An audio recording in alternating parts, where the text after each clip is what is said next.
and we had stencils. That's the way we used to type on the ship. So Well, thank you for your service, man. uh, You've I'm gonna tell you, you had a good foundation for a lifelong success. So when you got out of the Navy, did you start doing the concert promotion thing right out of the well, Navy, or? actually, I grew up into the music industry. Uh-huh. Through your father. The deal is this, man, and I'm glad Billy brought it up because so many people know Nano Ramirez as the concert promoter that Live Nation goes to when they want something done right. But a lot of people want to know how he started. So obviously, you were brought into it through your father, Correct. helping out in the house / recording studio. But you didn't open the Via Real right away, and we'll explain the Via Real. The Via Real was a large banquet hall here in McAllen, Texas, concert hall, if you will. You had concessions, you had refreshments, you had the backstage, you had the dressing room, the green room, and then you had the offices. Remember, you had what was her name, Lucy? Lucy. Lucy always took care of the official stuff there. But talk about that. How did you morph from just helping your father into having the ambition to do it on your own? Well, still growing up, my father then moved offices from the living room to 17th Street here in McAllen, right in front of the restaurant. Same other restaurant. El Pocito. No. No. Well, it was next to El Pocito, but what's the restaurant right now across the street? Maria's. Uh, The Rex Cafe. No. No. It's right now. It's open. It's one of the best steakhouses in McAllen. I think it's Guerrero. Or Oh, something. Guerra's. Guerra's. Yeah, we're Arturo Guerra's place. Okay. Yeah. Right across the street. And then from there we moved to Fresno and 17th Street. And I used to come in the summers, and help out cleaning the trash cans and sweeping and whatever. And then in high school, I'll basically do the same thing, a little bit of inventory. Then of course, I went to, I created my band, started playing the guitar. 6 months after I ordered a record how to play the guitar, I already had a band, and I was 6 months. What was the name of the band? What was the name of the band? Well, the name of the band back in the high school was we were called the Unknowns. Yeah. But then I recorded an album, and it got released while I was active duty. So the band, of course, dissolved. Everybody went to the service, but I did have a one-hit wonder. And thing is, while I was in Panama, I used to go visit the record shops because we had this Falcon Records, which is our father's company, Discos Falcon. We had distribution in Central South America, and so I used to go to the record shops when I had leave, and would go to downtown and go to record shops and see if I could find any of our inventory there. And I ran across a pamphlet, the top 20 of 5 countries in South America. And I'm looking at it, and I see my song, Wow. Chapala theme song, in 2 other countries, Costa Rica and Ecuador, in the top 20, and one was number 4. I says, "Oh my God!" I'm so excited. Hey, what an Tell achievement, everybody, man! "Hey, it's me, that's me." What an achievement! That's awesome, there, So, man. one-hit wonder. Hey, everybody puts down one hit wonders, and I always say, okay, well, where's your hit? I mean, it's not easy being a one hit wonder. You know that. Yeah. Well, Jimmy Buffett made a good living out of it, right? Yeah. And when I was discharged from the Navy, of course, came directly to work with my father's office with Falcon Records, actually doing inventory, and little by little I started taking payroll, administration. And before I knew it, I was in the recording studios, a recording engineer. And I credited myself for, I was in the Navy, and one of the bands that I admired, and the way I met my wife in high school, she used to be a singer, so I used to back her up with the guitar, and she would go play with her friend, Oh, wow. Lucy, singing Angelito with Renee. So Renee back then. Oh yeah, they were huge. And I got to see Renee when they were doing a tour with Sunny and Soundliners, Ray Stevens. They used to go to the Harlingen Auditorium. There used to be like 20 bands that would go. That's the way the concerts were back in the 60s. Yeah.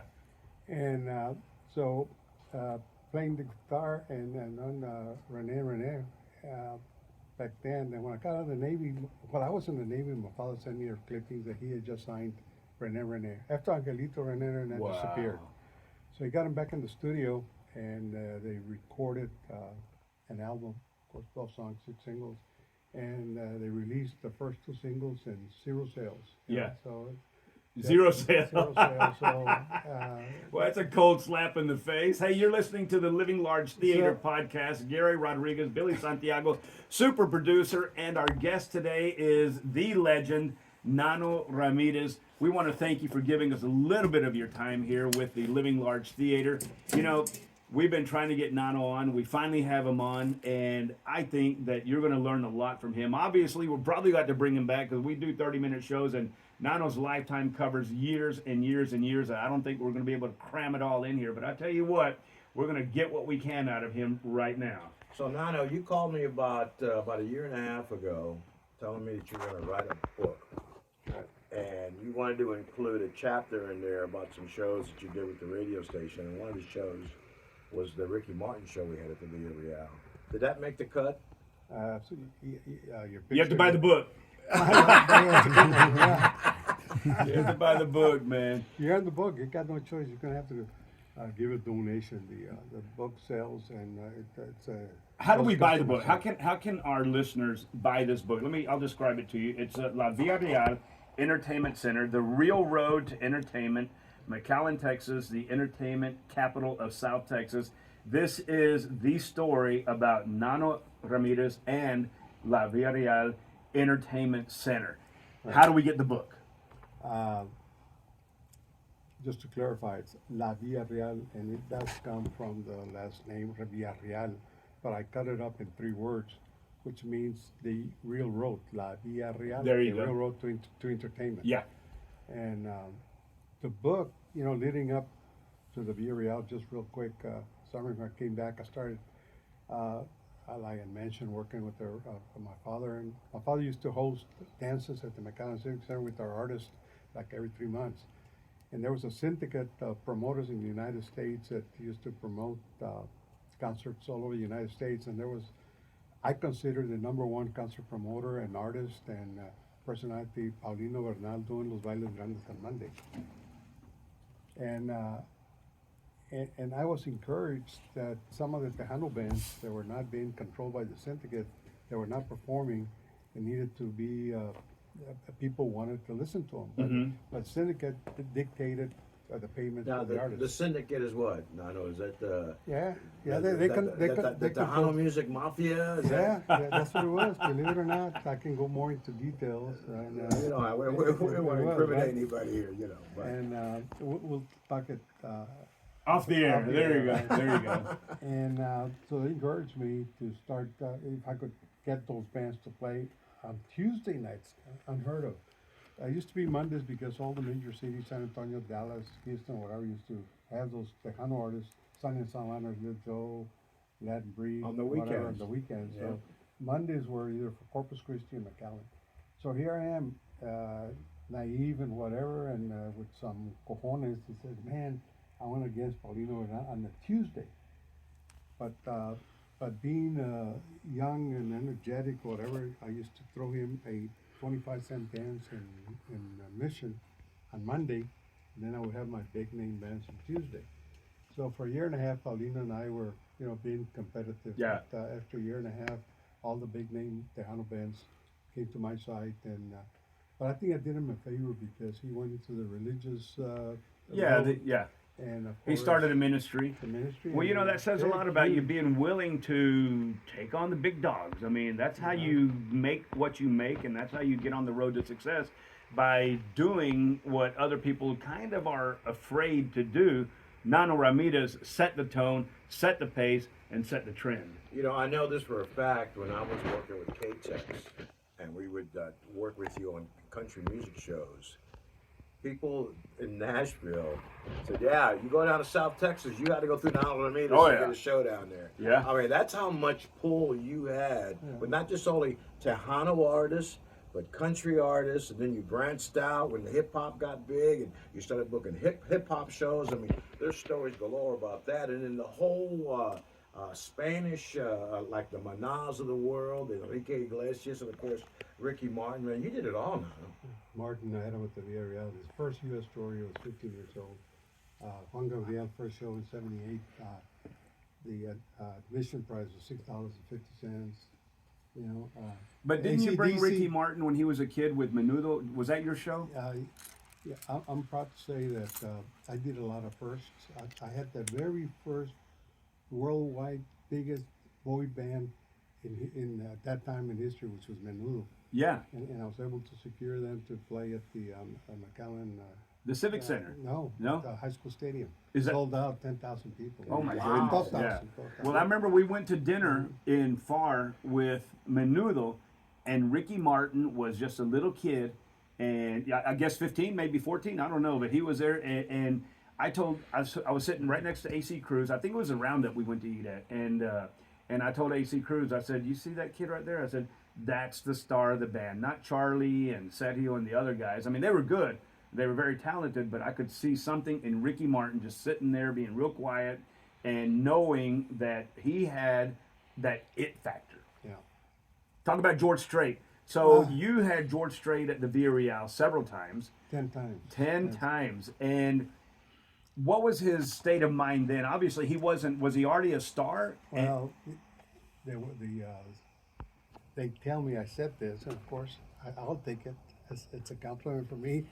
I had him the first time in '82, and Wow. he was on stage, and I paid him, I think, $6,000. I lost money, and I saw him perform on stage, and I said, "This guy doesn't have a chance in country. Doesn't have a future in country." How did I He know just- the king of country? Man? He just plays, right? It's unbelievable. Yeah, he was just there, but pretty phased. The girls were going crazy. Right.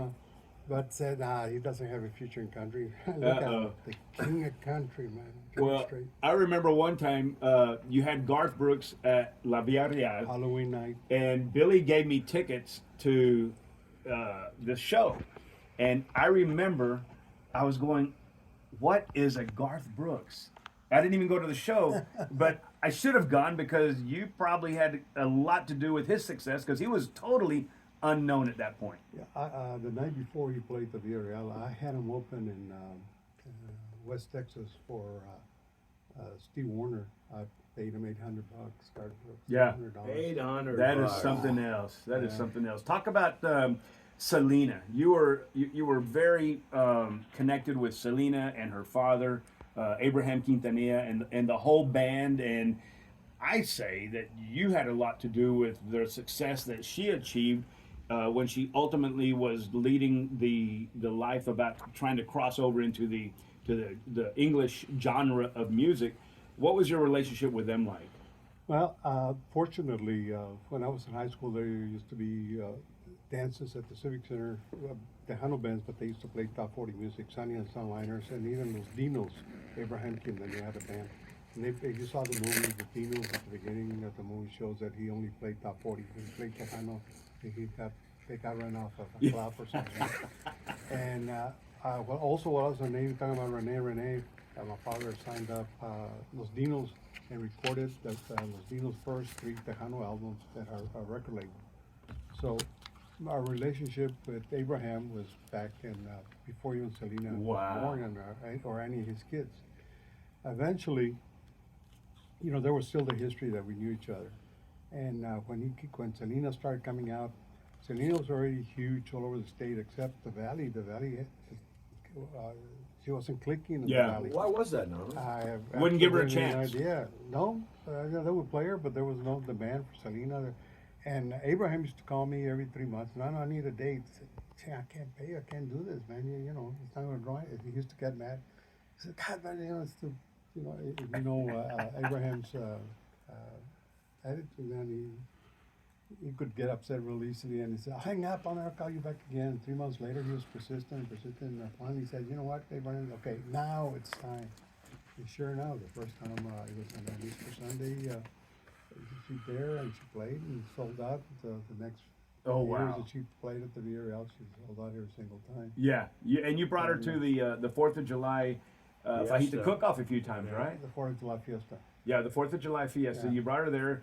I had a chance we met her. I mean, we backstage, we get on her bus and chit chat with them. But I knew something about Selena. I didn't know her well at all, but she was just so shy. She seemed so shy and withdrawn, and didn't like to be too much in the spotlight unless she was on the stage. Am I right or wrong? she was a happy-go-lucky. You know, there's some individuals like, and I give this subtitle to like Juan Gabriel and Selena. They have something called Tienen un ángel. They have some kind of an angel or something about them that people just love them. Man, Selena was so joyful, funny, great performer, humble, and you know, it's a shame what happened to her. Yeah. You know, she did play the Villarreal the last time, February the 3rd, '95. Yeah, she was murdered in March '95. So she played for me February the 3rd. The following week, Carlos Guzman and I presented her with one of her last Tejano Music Awards in San Antonio, and then 4 or 5 weeks later, you know. Yeah. And with her, before she went out, we were practicing, Carlos Guzman and I, our introduction for the awards, and Selena was performing backstage, and I talked to Abraham. Yeah. And the whole time, Selena was up there, you know, choking and laughing or whatever. It's just a shame, man. What an artist, and you're right. What a shame and what a loss. You know, I have a picture in one of your dressing rooms backstage. Me and Kenny Chesney, the artists that you have had at wherever you are, either your own location or remote sites like the Island or other civic centers, convention centers, stadiums. I mean, Kenny Chesney, Gary Allen, David Lee Murphy, Kenny Rogers. Santana, I've seen Santana at La Villarreal. I think I saw Alice Cooper. You had, Guns N' Roses opened up for Alice Cooper on that show. yeah, that's right. That's exactly Who was right. that? Who was that? Guns N' Roses. Guns N' Roses. Yeah. Said Roses. Guns N' Roses. You had Guns N' Roses here. Yeah. You know how much You I had paid them? you had Marky Mark here Marky too. Mark. Yeah. Marky Mark. Guns N' Roses, you know how much I paid them? 1,000, 5,000. Zero. Zip. Why was that, Nano? Well, you know, Alice Cooper was the headliner, and the management company calls me up to say the record company has a band on, they're trying to promote their first album, and we want them to open up for Alice Cooper. I said, well, how much? They asked me how much you pay local bands to open up? About 250 or nothing. He said, well, we're providing the opening act. Don't worry about getting anybody local. It's okay. Who's the band? Guns N' Roses. Wow. So Alice paid him then to show up, right? Well, not Alice Cooper. It was the record company. Oh, Yeah. the label? Yeah. Kind of The probably label. like a promotional tour. Yeah. Probably like a promotional tour. Yeah, and you know, I've got thousands of pictures of all the artists that have ever performed the Villarreal. And my number one favorite, and it's in the book, it's highlighted.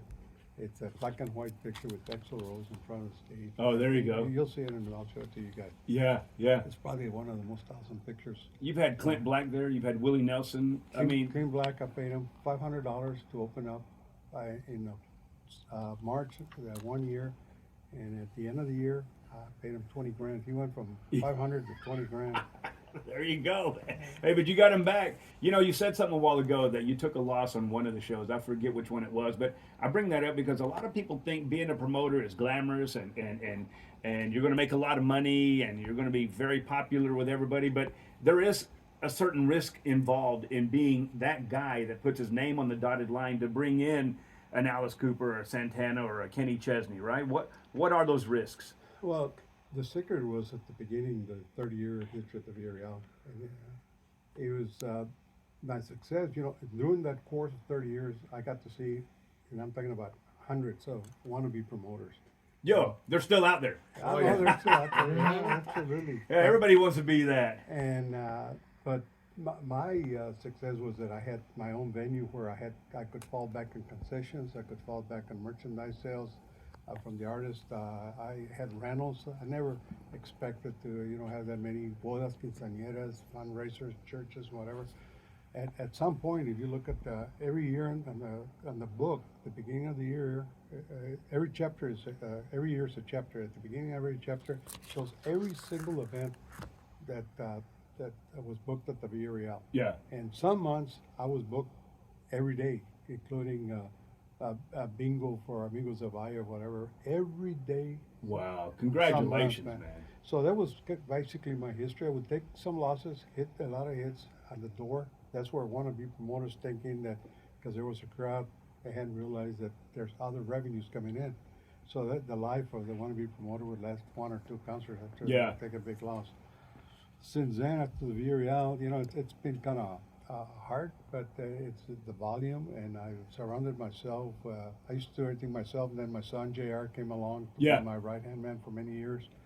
But unfortunately, he got stricken with multiple sclerosis. That Yeah. limits him to work in the business. But he's got his own deals. He's already he produced one book, and the other book is about to come out. And it's Very smart man. it's a hilarious scenes behind the concerts. There you go. He's got 32 situations that happen. Yeah. What happened behind the scenes on the concert. Well, how about a big round of applause right now to J.R. Ramirez and all the work he does to continue the legacy of Nano Ramirez. Let me, as we're about to close, we're going to bring you back, but let me just mention some of the names here that other than the ones we've already mentioned. Vicky Carr, Three Dog Night, Moss with Joe Lopez, Cheap Trick, Joe Cocker, Crystal Gale, Hank Williams Jr., Ronnie Millsap, Ricky Skaggs, Eddie Rabbit, Joan Jett, Gene Watson, Mo Bandy, and Rocio Durcal all played with you. Well, let me recap one in '86. It just did an example that somebody has said, there's no entertainment ever comes to the valley, and I did a recap here of 1986. Let me get to 1986 here. We're talking with Nano Ramirez. He is the legendary promoter, Gary Rodriguez, Billy Santiago, super producer, Noe Ayala. 1986 was an unbelievable and one of the biggest years of legendary bands.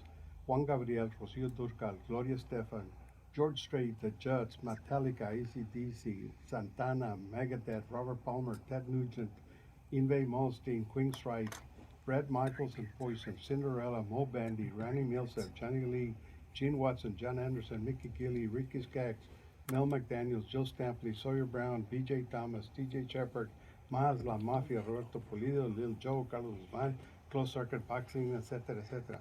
Still heard from people, there are never any good bands that ever played the Valley. Are you kidding me? Yeah.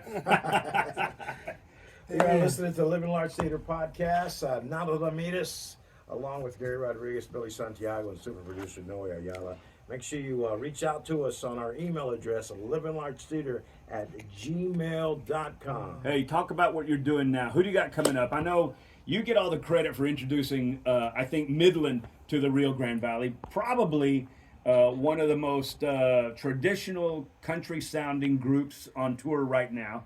And you've had them here a few times. I saw them at the Far Event Center. I saw them on South Padre Island, and I think I saw them at the show that Billy put on with K-Tex at the Livestock Show. 10-man jam. Yeah, the 10-man jam. What do you got going on now? What's coming up, and what should people be looking for on the horizon from Nano Ramirez? Right now, we're about to announce. When is this coming out? I'm not supposed to announce it till Friday. Well, tomorrow. Yeah. We got the Taco and Tequila Fest in the South Padre Island. It's a 2-day event. And I got, Yeah, that's awesome. stay tuned for entertainment. We don't have any major bands. We have a George Strait, Willie Nelson, Waylon Jennings tributes. Oh, there you go. And then on Friday, Saturday, we have Hula Bang.